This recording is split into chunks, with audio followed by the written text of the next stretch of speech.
Well, if I can get my old thinker to work, we'll start on part 2 of chapter 5. In 1935, I was ordained by my home church to the work of the ministry in the fall of that year, and was called to a small church down near Okeechobee on the Kissimmee River.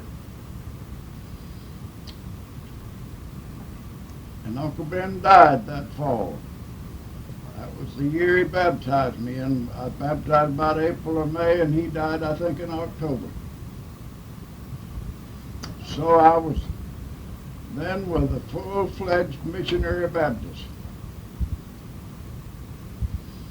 I served that church, and we drove back and two, long ways. The car was old. Alan and Fred was small.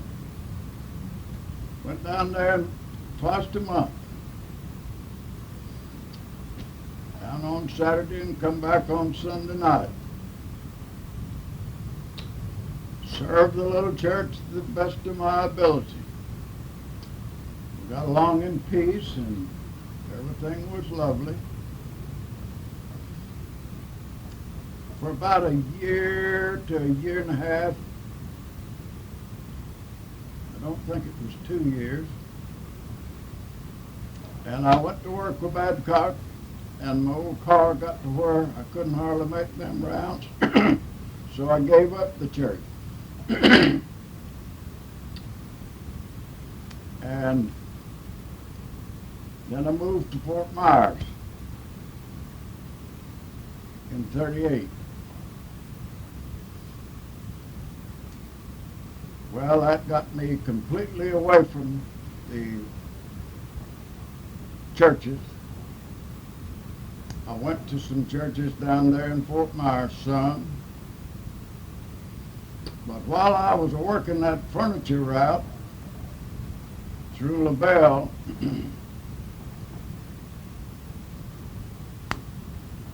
Elder Mears and Davidson came down there to run a revival meeting with the tent.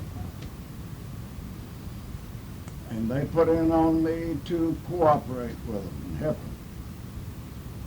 They was having a very hard way to go to start with. Couldn't get anybody out to church. So I agreed to furnish some gasoline for them to get out and call on people and work to try to get the meeting underway.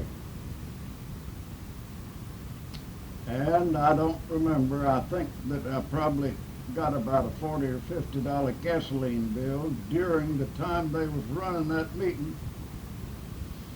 And I was working on $25 a week then. So I had to pay a little on that every week. And the conclusion of that meeting was that they constituted a church, a new landmark missionary Baptist church in LaBelle. So I cooperated with that and drove back and two from Fort Myers until I moved to Fort Deneau in '41. And, well, that put me right there, close to the church. So the church called me to serve. And I don't remember how long I served it, maybe a year to a year and a half, full time. They was having their meetings every Sunday and Sunday night. But I became completely and thoroughly convinced that that was not my calling. My religious persuasion and understanding of the Bible was still the same as it was as a child or a teenager, along the primitive Baptist persuasion. So when I was thoroughly convinced, that that was not my calling and not my field to work in, I gave up that church. Well, then I didn't have any church connections. I asked them to take my name off of the records because I didn't intend to work with them anymore. But I had met some primitive Baptists down at Felden during my work through that country, and there was an old wooden building, small wooden building that had been built several years before that was their meeting house. So they encouraged me to go, and I went along. And I thoroughly enjoyed it. So the war came on, and during that time, nearly about everybody left that country and went to different places in defense work. So that shut down the little church. And while during the war, and the building was sitting out in the country, the woods caught a fire and burnt up the church house.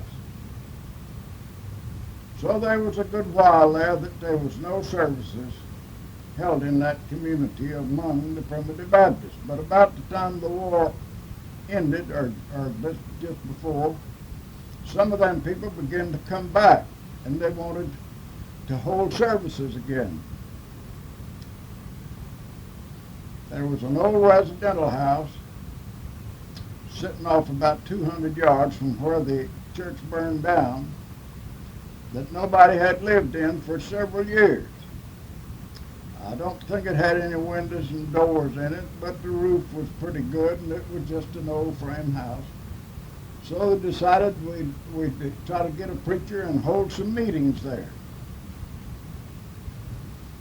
And that was a success. That is, the little community came back together, and a good many of us. And Elder Dan Harbour came down to preach for us a few times. And one time, one meeting day, when he was there, when he got through preaching, I was thoroughly convinced that I wanted a home with them people. So I got up and joined. Ruby joined.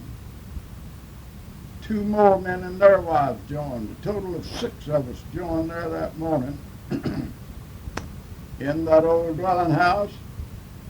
So we had a few more meetings there, and then the movement got underway to build another church, another building.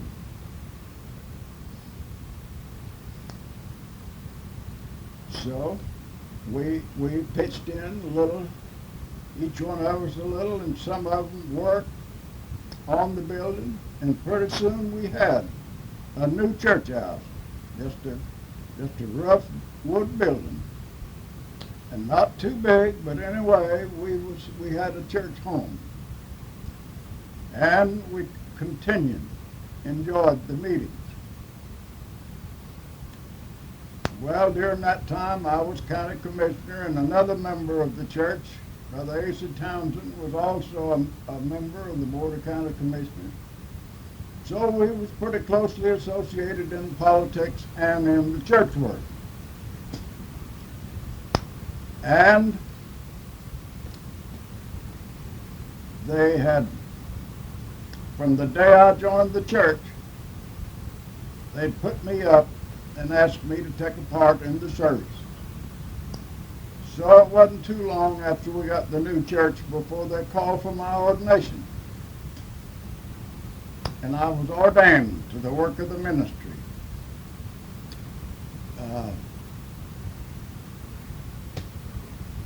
There in that church. Well,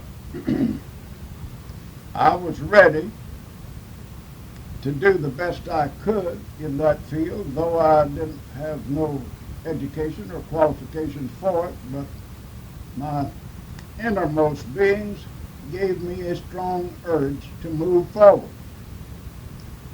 But my father and mother was living down there at that time, and he was an invalid. He was practically helpless. So Mama done the best she could with him, but it required my time just about every day. I would go and help her get him up of a morning before I went to work. And then in the afternoon when I came in, I'd go by there and help her to get him back to bed, and bathe him and dress him. And I explained to the church that as long as my dad was in that condition and required the help that I was giving, that I would not be able to participate in the ministry freely on the account of his condition. That I felt my first obligation was to help Mother to take care of him as long as he lived. So that's what I did, and went along with that until, well, he died in February of 1949. So that relieved me of that obligation, and by that time I had gone to work with Larry in Fort Pierce. We were still living at Fort Deneau. So I drove back and two on weekends and went to churches on weekends for about 5 or 6 months before we decided to sell that home down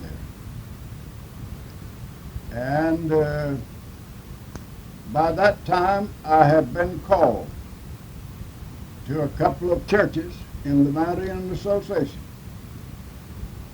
So that had me pretty busy, serving the two churches and trying to make a living all at the same time. About here I'm going to stop the second part of chapter 5.